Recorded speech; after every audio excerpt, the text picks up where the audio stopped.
Well, the greatest story ever told is being told in a brand new way, this time from an adventurer who has seen his share of great stories. Bear Grylls is a survivalist who's gotten into and out of dangerous scenarios around the world. Now comes his most difficult project yet, telling the story of Jesus.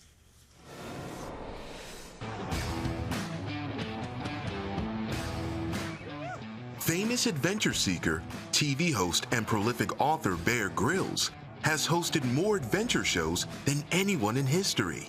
His latest project is about an adventure of another sort. Bear's new book, The Greatest Story Ever Told, is a 5-person eyewitness account of the life of Jesus. Bear believes this book is more important than anything else he's ever done, because the story has the power to change us. Bear Grylls joins us now live via Zoom. We welcome you back to the program. Thank you. Nice to be with you guys. You've written over 100 books, and you say that if you were to write only one, this book would be it. Why is this such an important story for you to tell? Yeah, I would, more than that, I would give up everything else in my work life, you know, any Emmys for TV shows, all of that is stuff. You know, this book is different. This book is, it's all of our stories tied up in one, tied up in the greatest story ever told. It's a story that changed lives for thousands of years, and it's changing lives today. But I think so many people never really might never know the story, you know, and I was kind of certainly in that category. You know, I knew stories, you know, like the Nativity or, you know, the Crucifixion or the Good Samaritan, but I'd never read the whole kind of like story like this. And I don't know, I just had a real feeling last year of like, clear the decks and write this. Nobody's ever done it before. For me, it was so logical. Write the story of Jesus as a thriller, you know, short, punchy chapters, 100% theologically accurate, but kind of tell it as one pastor wrote, this is like John Grisham being tasked to write the Jesus story. You know, it feels like that. And I'm so proud of it. I'm proud because I get letters every day. In a way, I've never received so much feedback from something I've done like this, from people of all cultures, all faiths, all countries, just saying, you know, many Muslims, many Jewish people, just saying, I had no idea of the real kind of unsanitized, real story of Christ that so many of your viewers will know so well, but told afresh for a new generation. So really proud of this. Well, you also said that this is the hardest project you've ever undertaken. Why has it been so difficult? Because you can't mess it up. It's our Lord's story, you know, and it's like, I mean, we work with an incredible team of theologians on this in a way that I've never had so much collaboration and help on a project before. It was a humbling process, but a really beautiful, powerful one. We worked a lot with the Come and See Foundation and the theologians behind The Chosen. I mean, the timing of this is that we'd just done this series of like a Running Wild bespoke series with all the cast from The Chosen called, we did a series called Chosen in the Wild, where I get to take, you know, Jonathan Rumi and Dallas Jenkins and all the cast from The Chosen on running wild outdoor adventures. So it was kind of happening at the same time, and they gave me incredible access to their theologians to help make sure the book is 100% on point. But, you know, it's hard to get right, but it's like, we've done it. I really feel we've done it. I get so many emails as well from like top professors at universities going, I read this book and I was ready to like pick holes in it, but good job. It kind of does it well. So they are the real heroes of this one.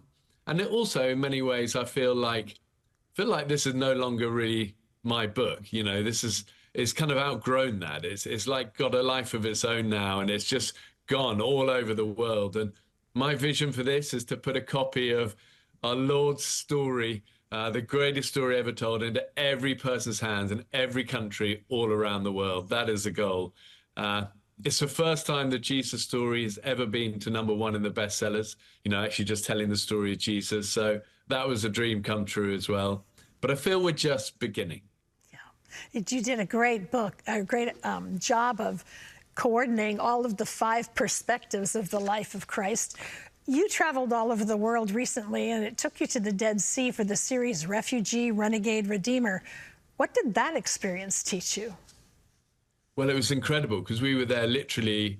We finished filming a week before October the 7th, before that tragedy we've just been hearing about. And it was a really special journey for me. We took like a motorbike, a tent, a parachute, all the adventure gear. And I wanted to travel in his footsteps, actually kind of go to the places he'd been, all these deserts and the Sea of Galilee and actually kind of find out what was it about this man why did everyday people like me, who might not be trained in any of the, theology as such, why did everyday people just want to be with it, be close to him, touch his cloth, of his cloak, and why did the religious elite fear him so much? And we just traveled the country, went all of these places, ended up in Jerusalem, and it was a very, very humbling journey, but it was the start of then the process of saying, I'm going to write this story, but as a thriller, because like I say, to read the Bible for people who don't have faith is quite daunting,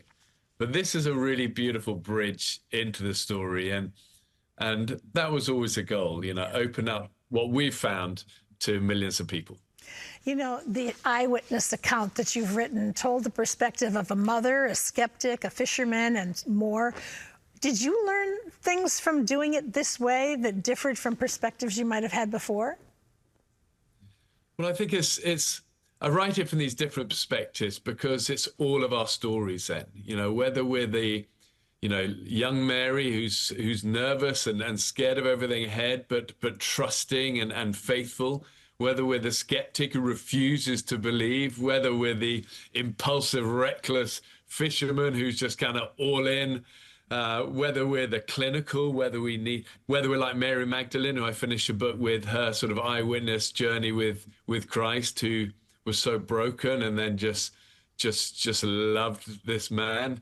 And I don't know, it's all of our stories, I feel, wrapped up in one. And, one thing it's easy to forget is that the average age of the disciples was between 15 and 25. We always have this idea of they're old men. We see portraits of like Peter and John, and they're always bearded in robes and old, but they were just young guys who were like going, what is going on? And I love the fact that Jesus just picked this ragged bunch of kind of outcasts and regular people to change the world. And I think sometimes the story of Christ gets lost in all the religious side of it and the sanitized versions of everything. And I wanted to kind of take it back to just the raw, the real, the beautiful, the kind of how kind of radical as well Jesus was, and how he dealt with people so brilliantly at every turn. And, so that was the goal.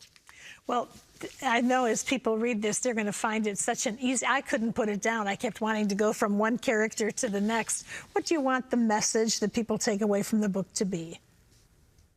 I think to find home in your own life. It's for those of us of faith, as you know, it's light, it's our backbone, it's our streak of steel, it's our hope, it's our confidence, and it starts with the relationship with Christ, and to be able to share that, the unreligious version of that, just the kind of straight, the bit that you and me love, to keep it simple, like Jesus always helped people to do, and to keep it relevant and to keep it empowering and positive.